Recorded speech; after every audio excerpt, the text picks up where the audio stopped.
A time called ये बहुत ही confusing drama है क्योंकि इसमें बहुत ही ज़्यादा टाइम ट्रैवलिंग होती है। तो मैं आप सबसे कहना चाहती हूँ कि आप एक्सप्लेनेशन को बहुत ध्यान से देखें, तभी आपको ये समझ में आएगा।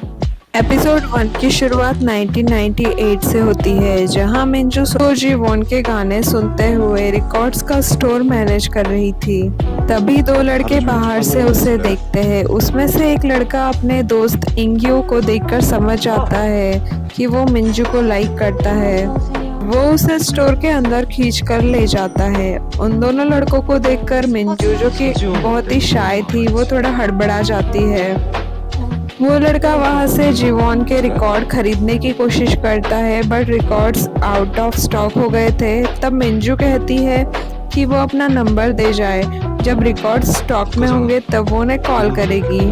वो लड़का इंग्यो से नंबर डालने के लिए कहता है, बट इंग्यो मना कर देता है। तब वो लड़का अपना खुद का नंबर ही दे देता है। फिर वो दोनों वहां से चले जाते हैं और मिंजू उस नंबर को देखकर मुस्कुराती है।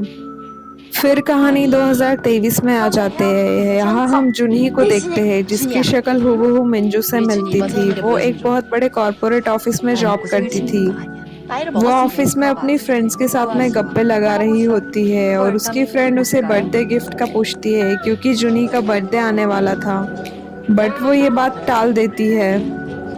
उस दिन वो ऑफिस से जल्दी निकल जाती है, ये कहकर कि वो डेट पर जाने वाली है। उसके जाने के बाद उसके कॉलिग्स बातें करते हैं कि कैसे लास्ट ईयर उसके बॉयफ्रेंड की 작년에 डेथ हो 그렇게 गई 되고 थी 났지. 그래서 모르지. और अब वो लाइफ में मूव ऑन करने की कोशिश कर रही है। बट हम देखते हैं कि जूनी चर्च गई थी, जहाँ उसके बॉयफ्रेंड के लिए शोक सभा रखी गई थी और उसके बॉयफ्रेंड की शक्ल भी 1998 के लड़के से मिलती थी, जिसने मिंजू को अपना नंबर दिया था।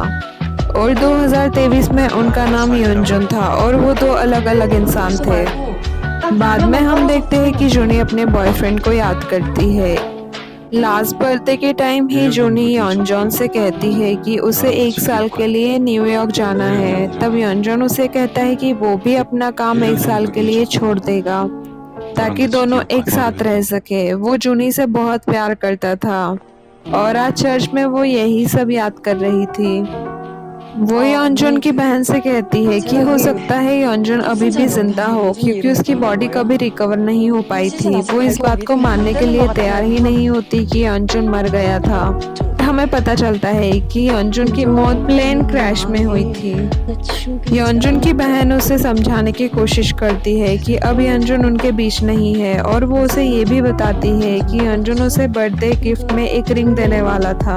और फ्लैशबैक में हम देखते हैं कि योनजुन ने जूनी को बर्थडे पर एक बॉक्स दिया था, जिसमें वही रिंग छुपाई हुई थी। बट जूनी उस बॉक्स को पूरा अच्छे से देखे बिना ही योनजुन से कहती है कि वो न्यूयॉर्क ना आए, क्योंकि उसके लिए उसे अपना काम छोड़ना पड़ेगा और वो ऐसा नहीं चाहती थी। और उन दोनों की थोड़ी कहासुनी हो जाती है, जिसके बाद जूनी अपनी फ्लाइट लेने के लिए चली जाती है और वो बॉक्स वहीं रह जाता है।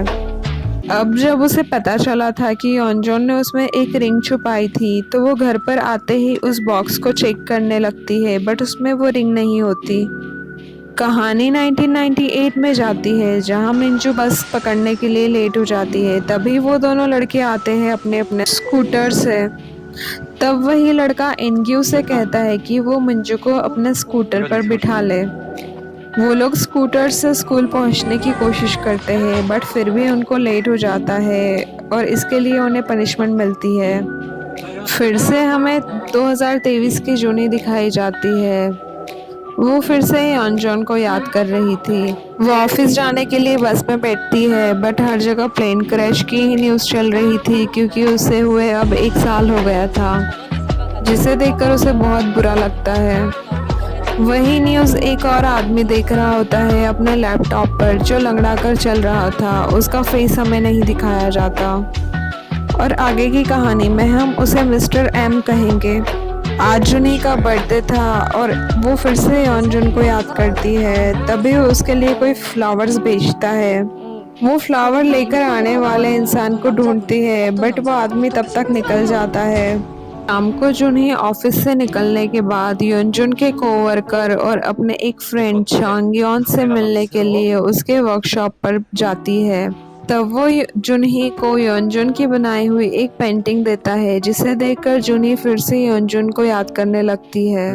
बाद में वो उसी कैफे में जाती है जहां वो योनजुन के साथ जाया करती थी और वो उसे अभी भी टेक्स्ट मैसेजेस भेजा करती थी। तो आज फिर से वो उसे टेक्स्ट मैसेज भेजती है। तभी उसे कोई एक पिक्चर भेजता है जो मिंजू और उन्हीं दो लड़कों की होती है, 1998 वाले। तब जुनही सोचने लग जाती है कि इसमें से एक लड़का तो योनजुन है, बट वो लड़की खुद नहीं है, सिर्फ उसकी शक्ल उससे मिलती है और वो इनक्यू को भी नहीं जानती थी। वह हमें फिर से 1998 का टाइम दिखाते हैं जब तीनों क्लास में होते हैं, जहां मिंजू हिस्ट्री के प्रैक्टिकल्स के लिए उन्हीं दोनों लड़कों के साथ में ग्रुप बनाती है। वो अपनी क्लास में ज़्यादा किसी से घुलती मिलती नहीं थी, बस इन्हीं दोनों लड़कों से उसकी नई नई फ्रेंडशिप हुई थी। हम फिर से 2023 की जुनी को देखते हैं जो पिक्चर भेजने वाले को मैसेज करती है और हम देखते हैं कि उसे मैसेज भेजने वाला कोई और नहीं, वही लंगड़ा आदमी होता है और उसने ही जुनी को फ्लावर्स भी भिजवाए थे। अगले दिन ऑफिस में वो अपने फ्रेंड से यही डिस्कस करती है कि वो पिक्चर किसकी होगी। वो लोग उस पिक्चर को इंटरनेट पर ढूंढते हैं और वो पिक्चर उन्हें मिल भी जाती है। वो 2008 में किसी ने ऐसे वेबसाइट पर डाला था जहां पुराने क्लासमेट्स की फोटोज अपलोड की जाती थी, बट अभी वो वेबसाइट बंद हो चुकी थी। तब जुनही अंदाज़ा लगाती है कि हो सकता है कि पिक्चर वाली लड़की योनजुन का फर्स्ट लव हो। अब हमें फिर से 1998 का टाइम दिखाते हैं।